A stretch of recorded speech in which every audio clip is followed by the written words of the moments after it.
What would you say needs to be done? Good morning, sir. Oh, good morning to you, Nick. I think everyone has identified that criminality is at the heart of the problem.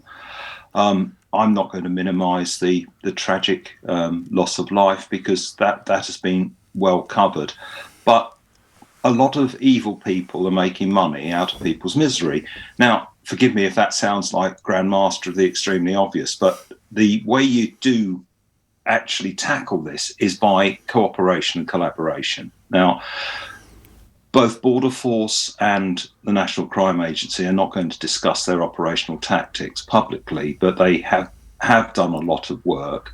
But you can't do it from two ends of the scale. You have to do it as joint operations. And there are numbers of stories of successes that have happened in the past, but it's not clear to me that we're working as collaboratively with the French Police de l'air et des frontières or the Gendarmerie Nationale to try and actually deliberately target the gangs. So at the heart of it really is both ourselves, the Dutch, the French, the Belgians need to be, I hesitate to use words like task force because that all sounds a little dramatic, but there needs to be an active collaboration, which I'm not sure we're seeing at the moment.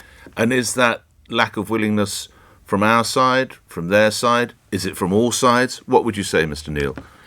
I think there are so many other issues that are occupying people's minds at the moment that whilst I wouldn't claim that we're being God's little Englanders or that the French are being God's little Frenchmen, there is a bit of a focus on our individual backyards at the moment. And as long as you have that, then the willingness to actually take a deep breath, sit down around the table and say, what practical things can we do? And we know that the trafficking gangs, a lot of them are very bright. They employ people for huge sums of money that they make on others' misery.